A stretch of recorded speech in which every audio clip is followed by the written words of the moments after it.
really intended to do. So we're going to go over this, and there's a lot of things people can do. We're going to cover that. But this is the Homeowner's Handbook. It's started in 2007. It's gone through 10 print runs with 76,000 copies, and it's in a version of it's in 10 different states or countries now. And let's see. So you have version 2 there, and there's version 3.2 on the table. That's version 3.2. That's the one that we put out for the 2018 hurricane season. And we're working on version 4 right now. Okay, so the version 3.2 has covers tsunamis, hurricanes, earthquakes, and floods. And version 4, we're going to add a volcano section, because there was a lot of people on the Big Island Valley concerned about it, and then also climate change. Okay? There's going to be a lot of new retrofit options, but all of the new retrofit options that are going to be in version 4 are currently on our website now. So this is what our website looks like, and just to get to it, just Google University of Hawaii Sea Grant College Program, because you'll be able, just from the front page, you'll be able to get to this part. Here on this page, you'll be able to download the newest version of the book, and then you'll be able to, there's a shelter-in-place table we're going to go over. Brad was talking about, the different categories of hurricanes, and then there's like some new retrofit options we're going to cover today. For single wall houses and double wall houses, and then, as I mentioned, and that's currently online right now. There's some PowerPoints that show how to do those, and then there, as I mentioned, we're going to add a volcano, wildfire, drought, climate change section in the 4th edition. So that's going to be in three months roughly. So. We do a lot of outreach, and we see, there's a lot of, we see a lot of different hazards all over, not only in Hawaii, but in Texas and Puerto Rico. And the common thing, the 3 things people always say are, we didn't think it would happen, okay, and we didn't think it would be that bad, and we wish we had prepared, okay. So. I just want to go over the first 2 things real quickly, and then we'll go over preparation. Is that blurry? Is that okay? No, if it's my side, sorry. Like blurry. So, does anyone know where Kapoho is? Okay, so this is Kapoho on the Big Island. Okay, this is taken like April 28th. Roughly 1 week before the volcano started. Okay, and this area, we've been studying this area for around 10 years or more, because it's unstable. It's been sinking like 1 centimeter a year. Okay, and so, but when we went out there, you would think, no way is there going to be a lava. What is the risk of a lava covering our house? People don't think these things could happen, even though there's risk around it. Okay, so this is April 2018.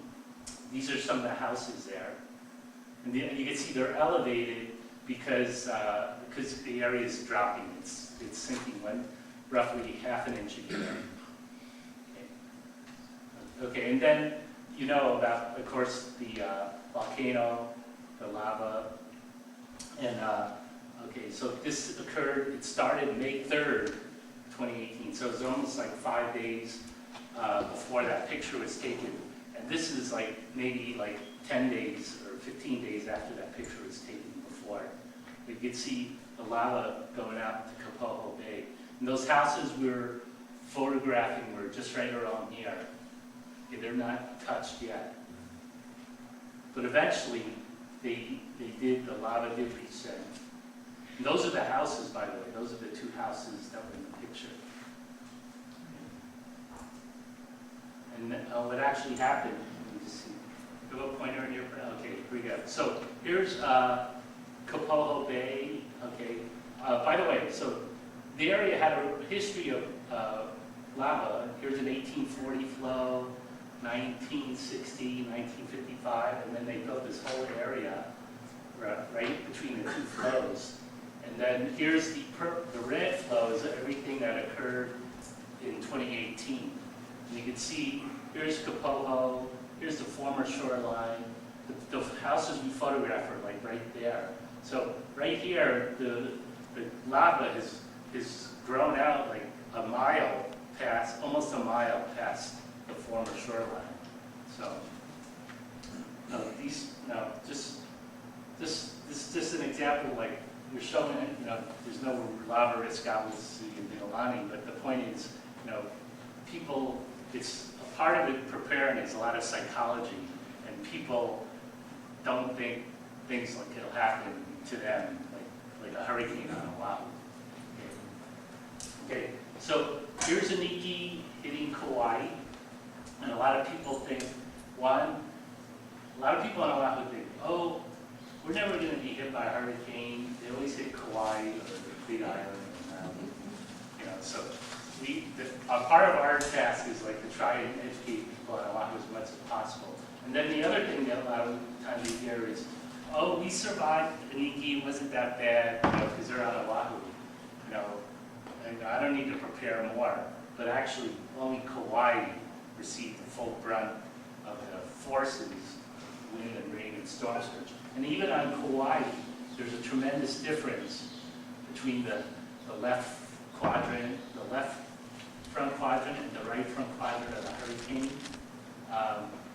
Because like Kauai, Niki's rotating, the sustained winds are 120 miles per hour, and it's moving 30 miles per hour.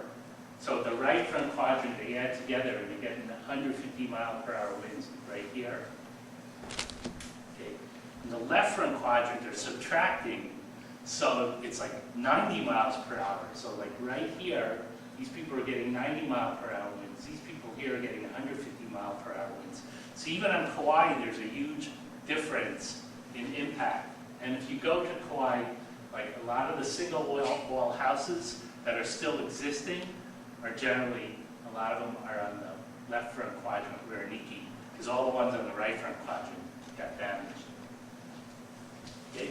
There were roughly 6,000 or 7,000 houses damaged or destroyed on Kauai after Niki, and Oahu has 8 times more structures.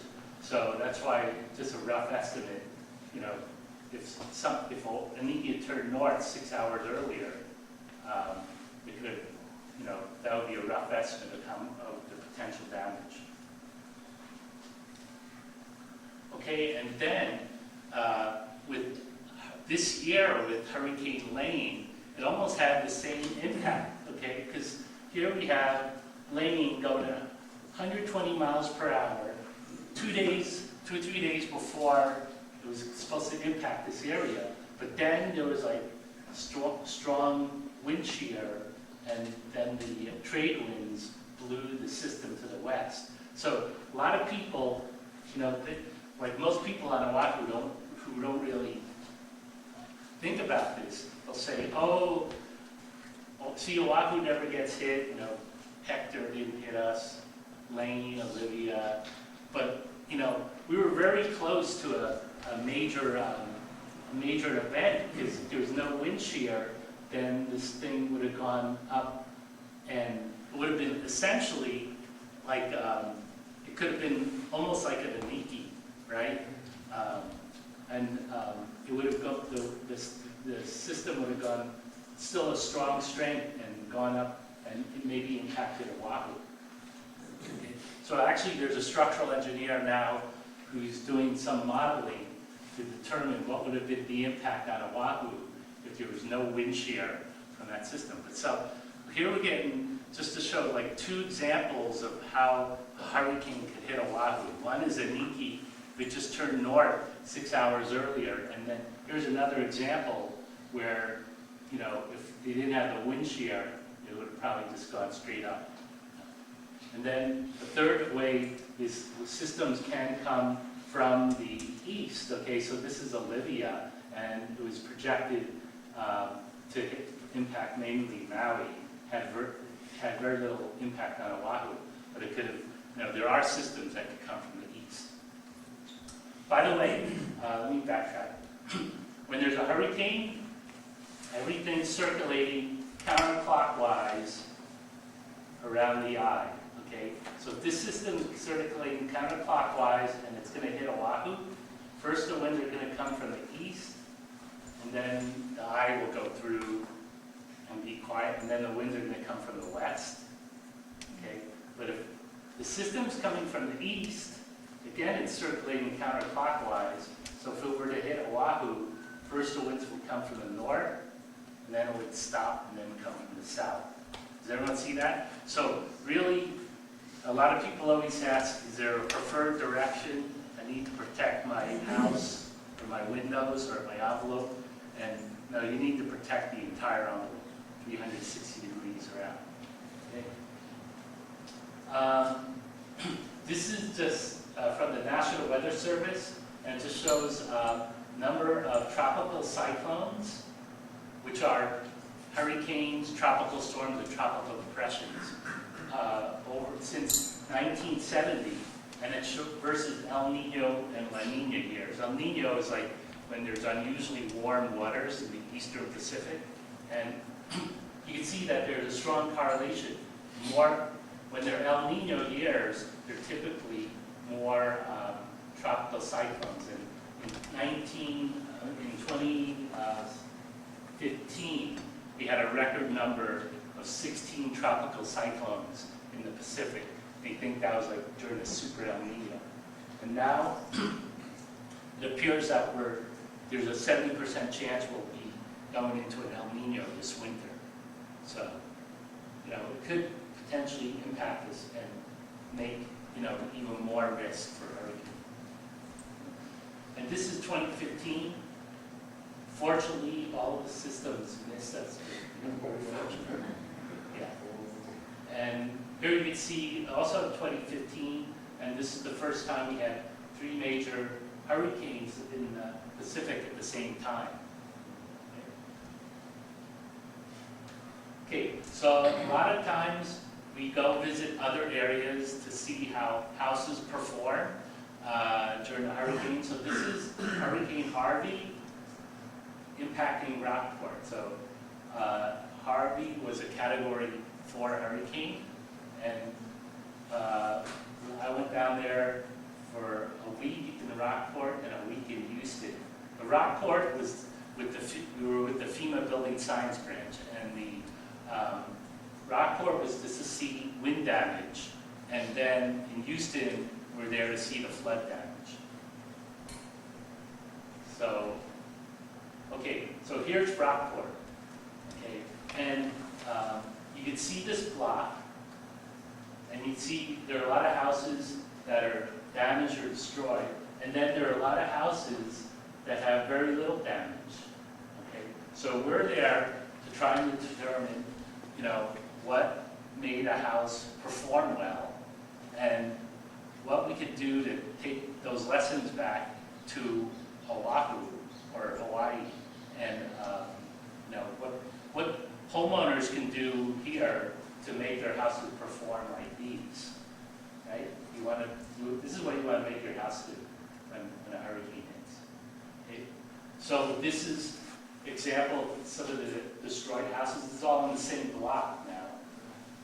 Okay, and then some major damage. There's roof and the walls blown in. Moderate damage here, primarily starting to get roof damage at the edge, and a lot of times it will show that roof damage is usually initiated at the ridges and the edges and corners of the house. And then this house had no damage. Okay, so the key to the performance in general, and the report is going to be coming out, I think, within the next month or so. But modern building codes are very important. They play an important part. when you have a modern building code, you have a strong load path. We're going to go over what a load path is, okay? And then they have like a strong roof and window protection, okay? So this is all in the modern building codes, but even what we cover a lot in the book is even if your house isn't built to a modern building code, you can still add a lot of these features as retrofits, okay? And we'll go over that. Okay, so here we are in Mexico Beach, Florida. Okay, this is Michael. Okay, so and we've seen a lot of this before. This looked a lot like housing that we saw in Bolivar Peninsula from Hurricane Ike in 2006. But what you see, everything is gone here, but you know, right here, when you see something like this, most likely this is like storm surge impact. So you're going to have to differentiate between the storm surge impact and the wind impact, because like in Mililani, you're not going to get any storm surge impact, but you get wind impact. Okay? So a lot of this damage is from storm surge. Okay, so we can see some of the houses are performing, you know, some of the buildings are performing and withstood the wind. Okay, so this is all preliminary, you know, whether we go down there for Florida, I'm not quite sure if we'll have the time to do that, but, you know, this is why, you know, people go down there to study how the buildings perform. So, like we mentioned, the keys to performance are, one, having a load path, a continuous load path. So, has anyone heard of that term before? No? Yeah, okay, good. So, what it is it's a structural engineering term. This is all in the Homeowner's Handbook. Okay, so it's like you're taking a chain and throwing it over the roof of your house and tying it down to the side, to each side of the house. But instead of doing a chain and doing external, it's internal, and it's required under the building code. So, like here is the weakest point, the roof-to-wall connection. Okay, and because of that, they have the hurricane clip here. So that clip is tying this wall to the roof to prevent the roof from blowing off.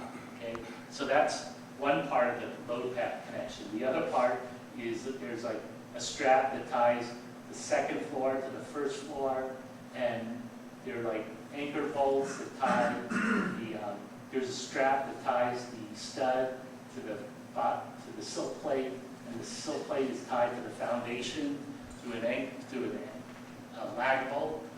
Okay, so it's essentially, it's like you're taking a chain and throwing it over the roof of your house and tying it down, but it's all internal through the building codes. And this is most people, when it's built under the building codes, you can't see it. It's covered by the walls or whatever.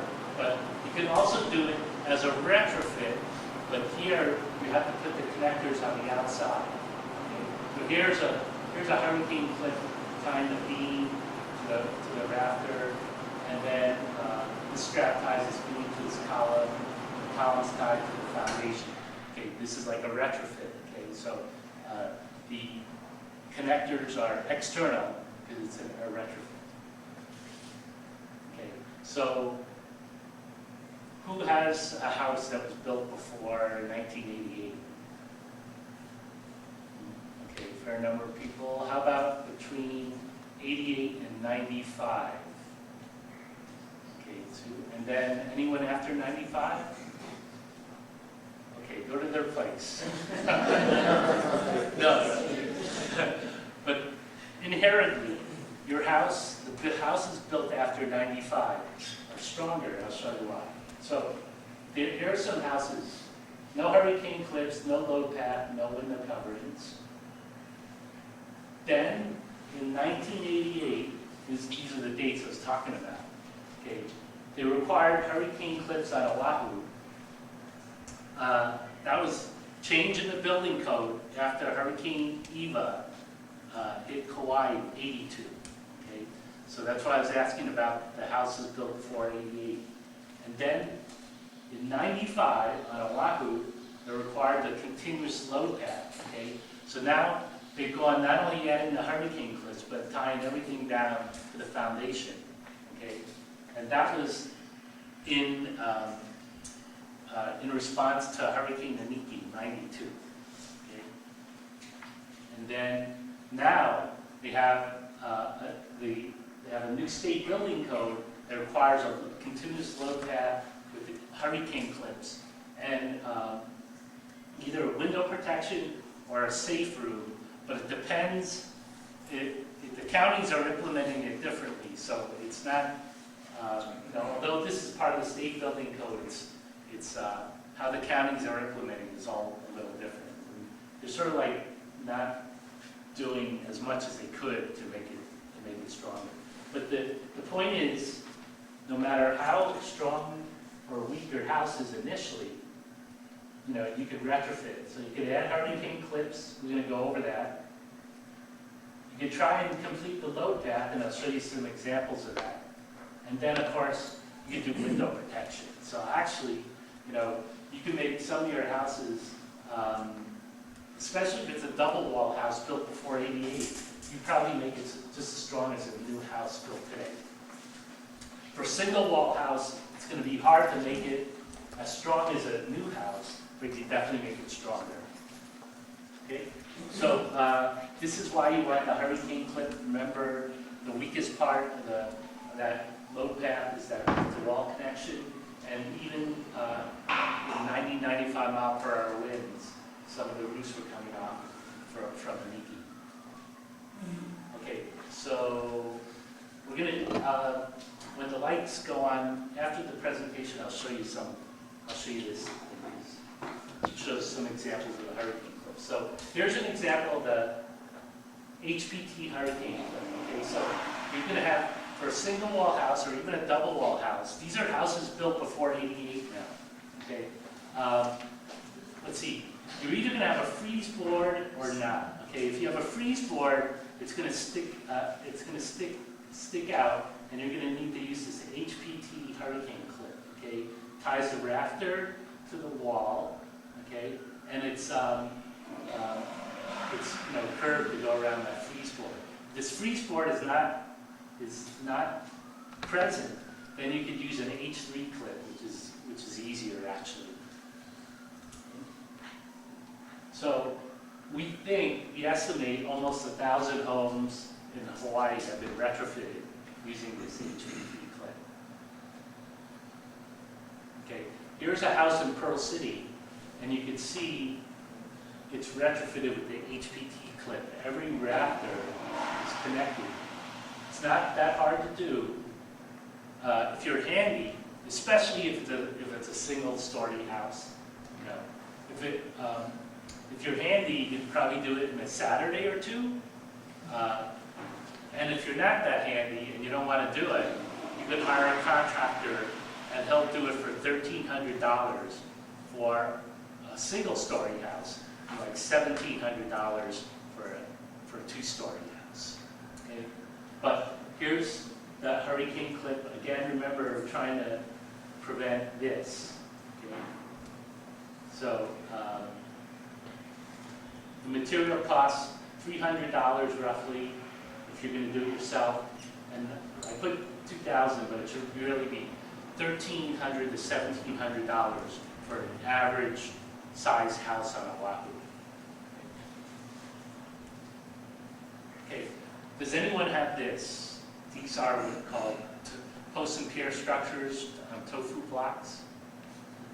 I don't think so, because it's not that common in Mililani. It's common like in Pearl City and Kaimati and those areas. So I'm going to skip this. But this is a retrofit, and this is actually something that's very, people are very interested in it in Volcano Village on the Big Island.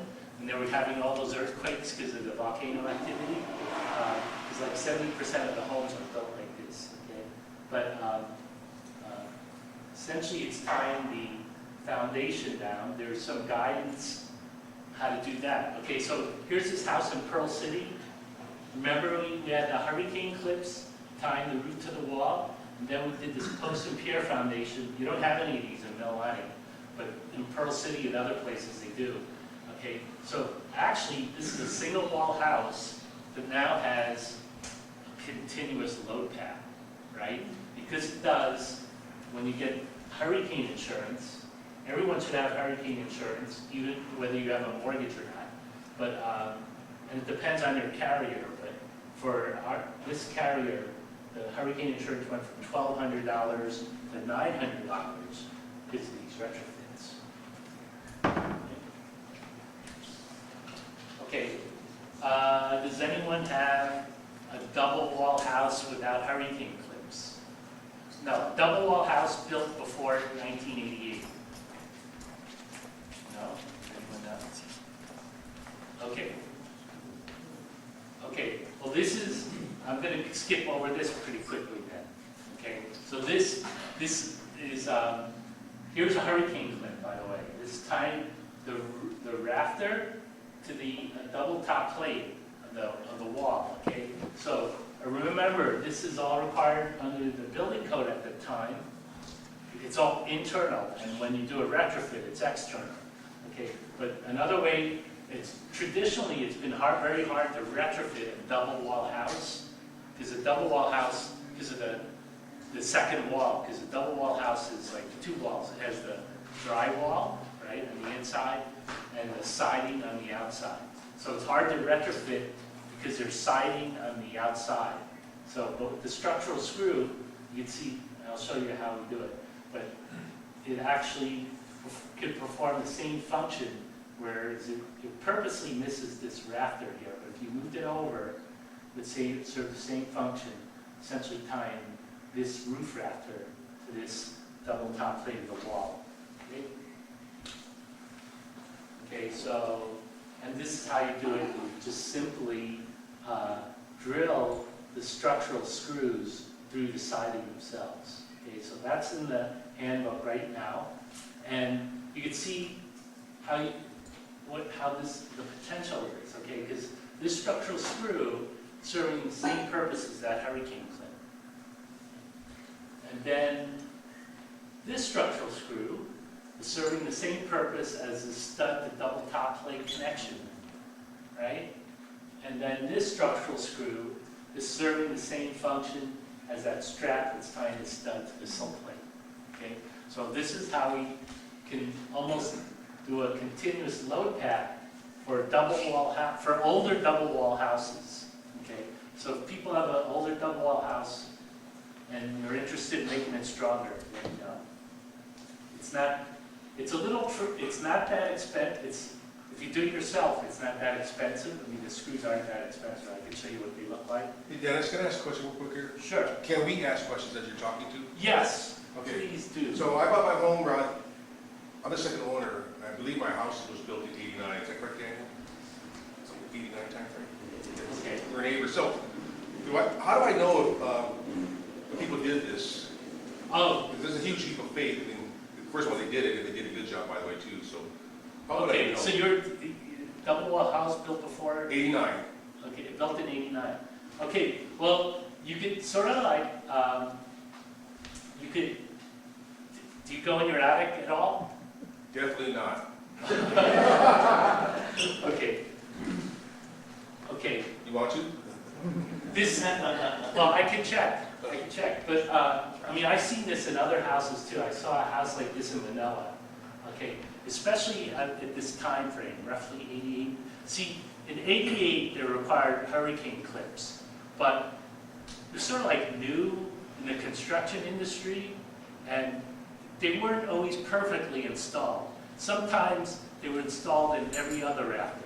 And you can see, even on this installation, this is my house, and I'm in the attic now. Okay, but you can see there's like 5 tabs here on the top and 5 on the bottom, and there are 5 nails there, but there's only 2 nails on the bottom there.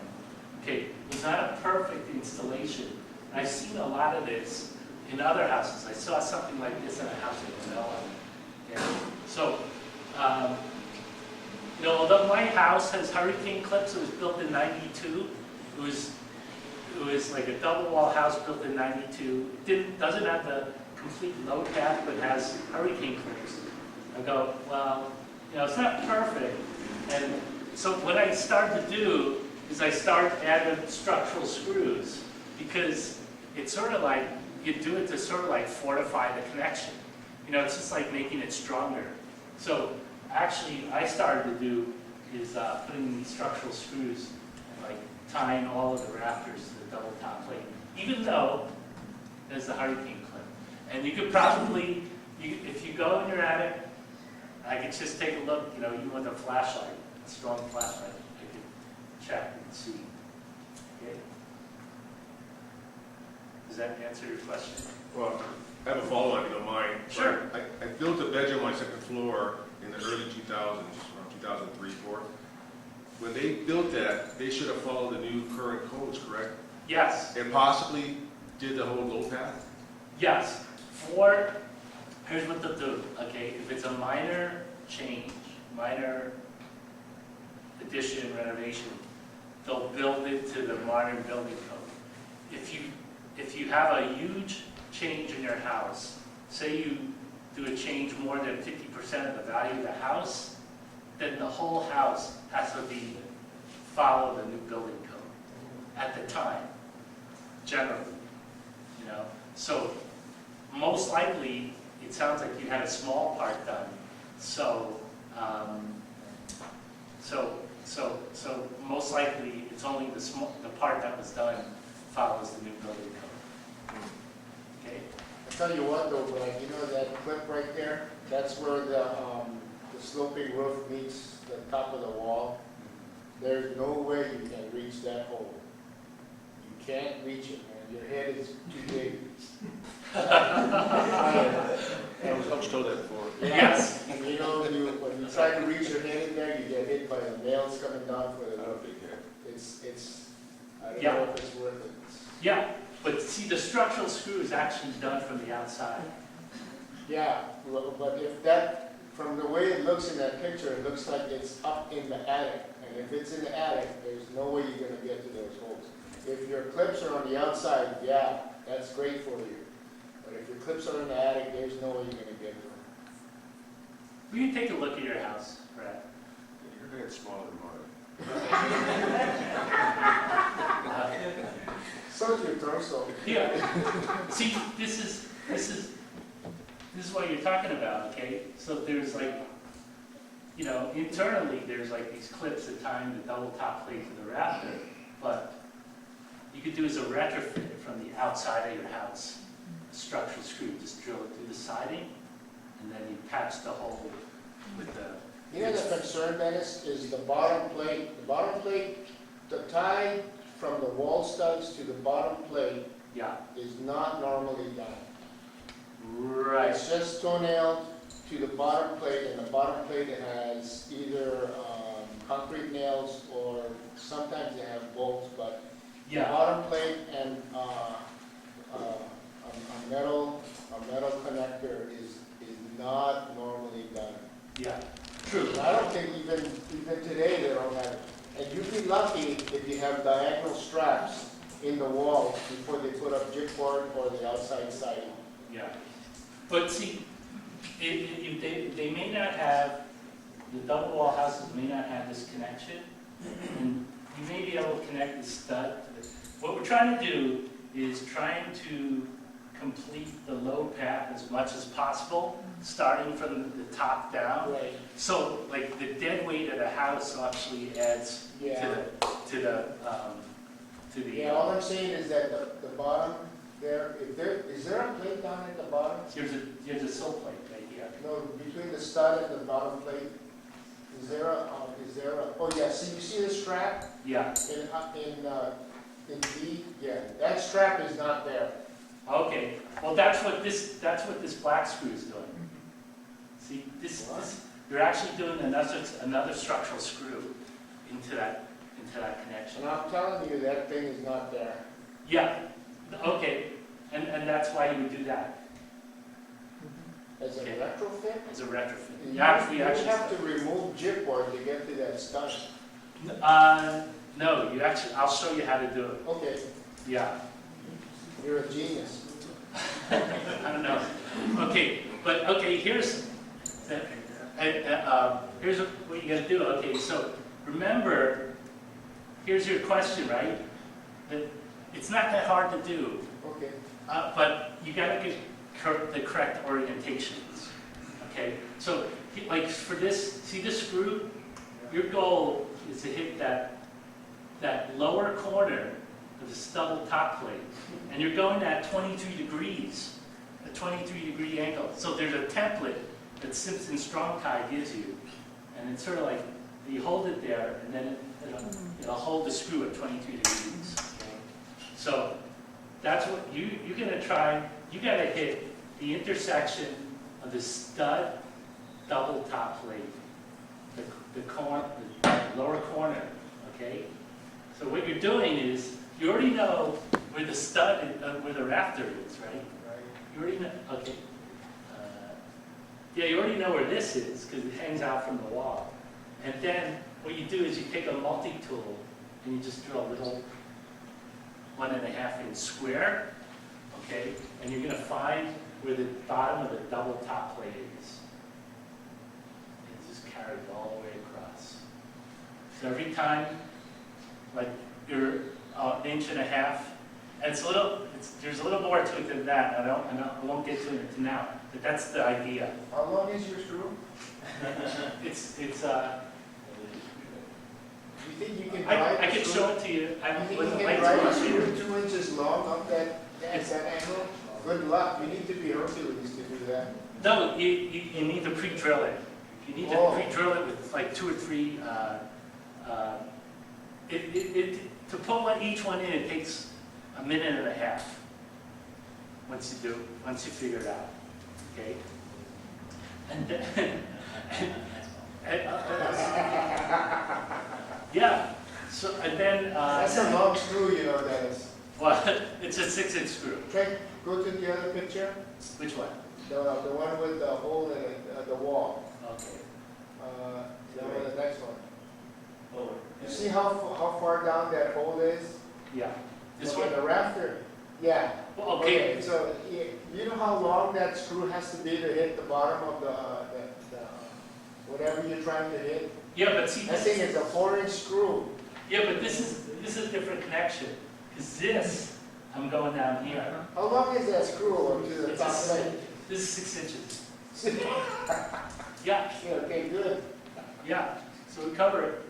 We'll go over it more later. Okay. And this is pretty new. The Simpson came out with the structural screws in their catalog, I'd say maybe two or 3 years ago, and primarily as a connector for new buildings, like when they're actually being built. And we sort of like worked out this retrofit with Simpson as a retrofit. So we actually vetted it with like 7 or 8 structural engineers at Simpson Strong Ties. But I'll show it to you later. We'll go into it more. But yeah, see, this one looks low, but this is actually trying to hit the double top plate to truss. Double top plate to truss. This one's trying to hit the stud to double top plate. That's trying to hit this one. That's why it's lower. And it's actually 3 inches lower than it's going to be 3 inches lower. All you got to do is, you already know where the double top plate is because you went through here, and you could easily find the stud. There's actually stud finders that'll work through hardy siding, and if you're not sure, you just drill like little exploratory holes. Like, I mean, real fine. And then once you find it, you just go right up there. Okay, now window protection. Does anyone? Whenever there's a hurricane, there's going to be a lot of windborne debris. Okay, this is like an ED and you can see all the windborne debris. And we were asked a lot, what do you do with your windows? Should we tape them? Should we open the windows, you know, when there's an incoming event? And the answer is no to all of that, okay? So, you know, tape is not going to prevent the windows from breaking. And you want to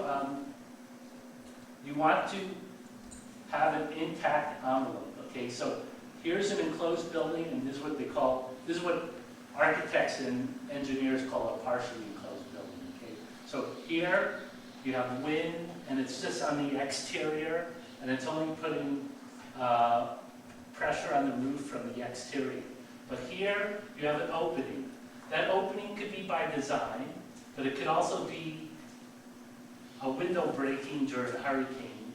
It could also be someone opening their window when we told people not to, okay? But whenever you open your window or wind gets inside, there's going to be internal pressurization, and it's going to double the uplift pressure on your roof, because you're going to get uplift pressure from the outside and from the inside. So a lot of times, when you go to see buildings damaged, houses damaged from a hurricane, a lot of times there's a common sequence. So one of the sequences, the window blows and then the roof comes on. Okay. Another sequence is just the roof starts peeling off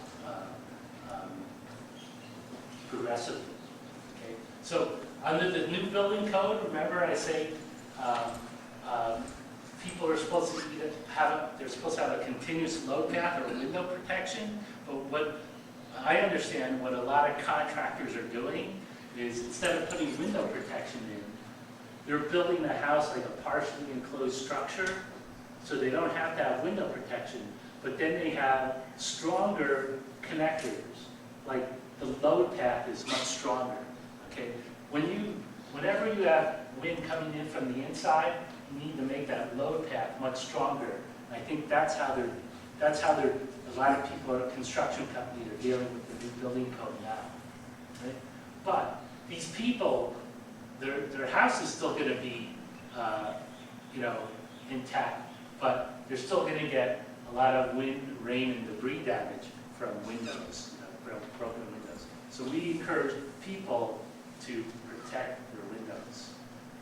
Dennis, all the houses here in Hawaii, the roofs are vented. The roofs are what? Vented. Okay. Sure. Majorly vented. Yeah. So, in the case of a hurricane, the entire roof structure is vented. It's open. Yeah. So, the pressure is both on the inside and outside. Yeah. Yeah, but I think the pressure is going to be a lot more if it comes in from a window. Yeah. Because the vent. You're talking about like the roof vent. There's roof vents all over. Right. Right. That's to keep the house cool, yeah. Yes. Because of the. And there is some measures. We haven't gone into it as much, but actually for laying, I did start covering my vents to my side with plywood. Okay, but we haven't put that in the handbook yet. But that is a potential problem also. But usually the windows are the main thing, right? Because they're usually the first thing that the windborne debris gets to. Okay. Anyway, plywood is one option to protect your windows. We encourage people. Plywood's fine. It's cheap and readily available, but it is heavy, and we don't encourage people to do it if they do it on their second floor, because we don't want homeowners to climb up ladders and hurt themselves. We know that, but. What's I that? wish I could talk to you before. Yeah, but there are other ways to do it. Okay, but if you're going to do any type of paneling, you need to put the fasteners in the structural framing of the window. So it's usually 2 2x4s which frame the window. Okay? One of the ways, for 10 years I've been protecting our house with plywood. So the easiest way I know it is to use these store panel screws. And you don't do it all the way around, but you just put like one in the top left and top right corner of the window. This is like, not here, because this is, for example, this is like a house under construction. But assume that this house is finished and you know the window's finished. You put the store panel screw in the top left and right corner of the window, and you cover it with this plastic cap, okay? And then when there's an incoming event, you simply pull the caps off, and the panel should already be prepared, and you just hang it on these two screws there, okay? And then you may put like one more screw in to hold it in place. That's what I call a partial deployment, okay? And then if the event veers off, it's very easy to take down, but if the event is going to come in or get stronger, then you put more fasteners around the window. So to do plywood, and during Lane, a lot of people were buying plywood. They probably didn't realize how, it's not that hard, but it is hard if you're buying it like 2 weeks or 2 days before the event. Okay? Because for me, it takes like an hour and a half to prepare each panel or window. But once it's prepared, it takes 5 minutes to put up. But if you try to buy this stuff 2 weeks or a few days before the event, it's going to be very hard to do. Okay? But again, to prepare the panel, pre-cut, pre-label, pre-mark, pre-drill, and all that. Okay? And also, if you can't find the store panel screws, and they're Simpson Strong Tie is ordering more of them, you could use what's called a duplex nail. I use a lot of, before I was using duplex nails where you just, they're double-headed nails, so they're easy to put in and then easy to take out. And you just put one in the top left and right corner of your panel to hold it in place. Okay? Once it's in place, then your hands are free. Okay? So here's an example of our house actually covered with plywood. Okay? That's a partial deployment. Okay? Here's a sliding glass door and a window to each side. Okay, plywood. Okay. So here's the same window and door, and now it's protected with impact-resistant glass. Okay, so in the book, there's 12 different ways to protect your windows. We don't care how you do it, but we think it's a good idea to do it. So the cheapest is plywood. Probably the most expensive is impact-resistant glass. But the reason we put this in was because a lot of times I was traveling, and especially in 2015 and 16, there were like events coming in. It was very hard to deploy things. But impact-resistant glass is always in place.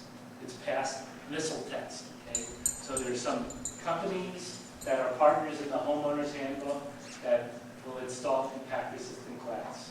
I always think of it as an investment. You can see it's very reflective.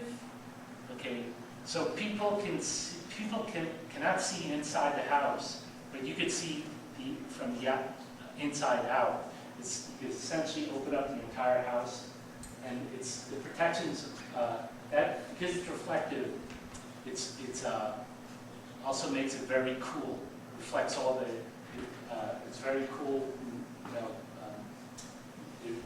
Very little heat gets through the window. It's very quiet also. Okay, and the protection that's always in place for a burglar or a hurricane. Okay. So here's impact-resistant glass again, and you can see here from the outside looking in. It's reflective, so they can't see in, but from the inside looking out, you can see out. So it's when you get this, it just opens up the entire house and makes it more livable. I guess. Okay, so in between the most expensive and the least expensive. There's 10 other ways to protect your windows that are in the handbook. So the National Weather Service has roll-down shutters. Okay, they just deploy from this panel above. When there's an event, you just throw a switch and it comes down. This is something that's very popular, and I would encourage people to do this. This is hurricane panels. So for every window, there's just a ledge at the top and bottom of the window, and then these panels are put in. Okay, they're corrugated for strength, and now they come in clear plastic, so they allow light to come through. For large or unusually shaped windows, use hurricane screening. This is like, it's just like a screen that, it's a hurricane fabric, and it folds up in a bag. You just put the bag in your garage, and then it's very light, so during an event, just one person could deploy it. Okay, so here are some of the ways to cover your windows. Okay, remember the cheapest plywood, more expensive impact-resistant glass, and everything in between. And the trade-off is cost versus time to deploy. And the point is, you don't need to put your entire house in plywood or your entire house in impact-resistant glass. You can mix and match different things. You can, depending on your situation at your house. You could put like plywood on the first floor and one of these other things on the second floor, or whatever, you know. So depending on your budget also. But one of the things too, I've been telling a lot of people, because depending on the contractors, whether it's put in hurricane clips or structural, do anything structural, or your windows, there are people on Oahu that will do this, but they're very busy right now. Because all of a sudden, with Lane, people are scrambling. All of a sudden, they realize that there's a hurricane risk, and so they're scrambling. So if you're seriously considering doing, you know, your structure, your hurricane clips, or your window protection, go do it. Try and do it now. Don't wait like a month before hurricane season 2019 to do it. Okay. Last thing. Okay, we're going to go over the shelter-in-place table. Okay. So here's the shelter-in-place table. It says, please read instructions before using this table. Okay. So here are the instructions. Okay, so first of all, you cannot shelter in place if you're in a flood zone, high-risk flood zone, like an A or B zone. If you're in any risk of flooding, like you're near a stream or a channel that's flood, or if you have any risk of flooding, you don't want to shelter in place. You saw that picture.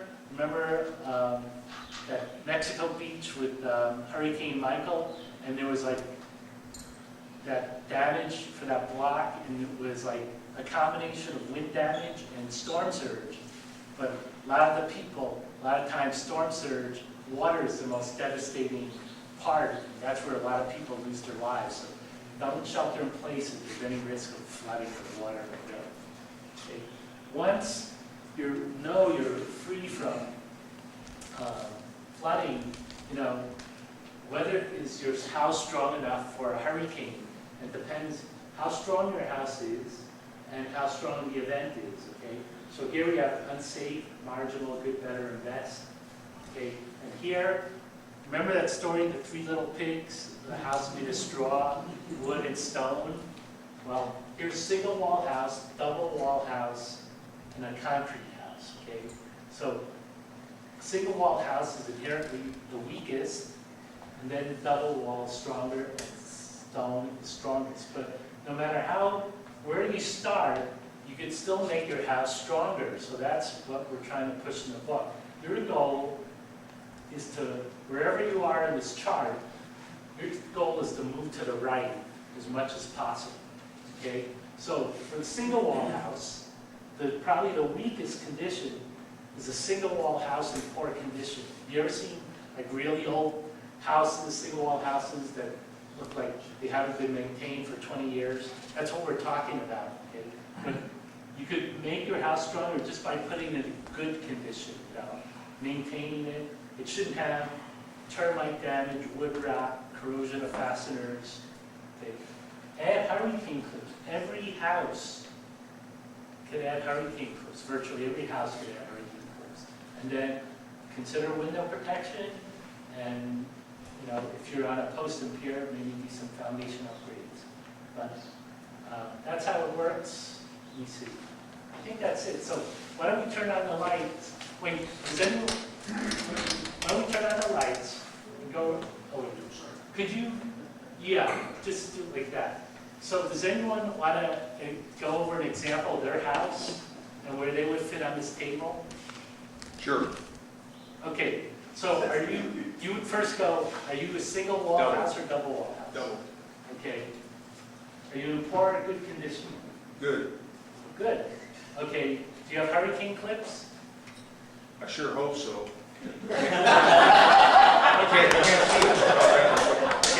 that's what we're going to check. Yeah. Okay, we would go there. So you're right here, good for a category 1, but if you want to make your house stronger, you would try and go to the right. So So what's a right mean? Category what? what's When you say best, is that Oh. house good for a category? here it says unsafe, evacuate, do not shelter in place. Marginal, shelter in place for up to a tropical storm. Good, shelter in place for up to a category 1 hurricane. Better, shelter in place for up to a category 2 hurricane. Best, shelter in place for up to a category 3 hurricane. And if I live on a bridge, And you live on a ridge, there are a lot of factors, okay? One, there's water, there's trees.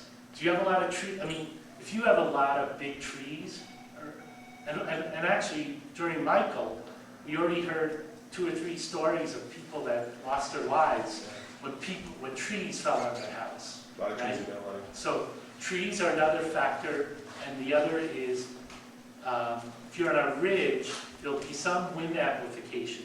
Okay? But the bottom line is you want to make your house as strong as possible. So does anyone else want to try see where they fit? Yes. Where are Single you? story. Are you Single story? single wall? Yeah, got clips? You got clips. Yeah. You're in good condition. Yeah. Okay. What else? And then you would try and get window protection. No window protection. I got windows though. Okay. Okay. Okay. So it is possible to retrofit, get stronger windows for your house. Right, that would take me up to better. Yes. So that would take me up to best. So there's Usually no it's like somewhere possibility, right around here. there's no possibility to get to best unless I concrete my house. Is that correct? Is that what that empty space means? Yes. Because look, even, you can only make your house so strong. Right. And it's a combination of how it was built initially and what you do with it after. You know what is confusing is the state expects us to shelter in place because there's not enough shelter for 1.2 million people on the island. Yeah. And they're not giving us any benefit to help us create a shelter for us to shelter in place. Yeah. Yeah. And that's so ironic. Yeah.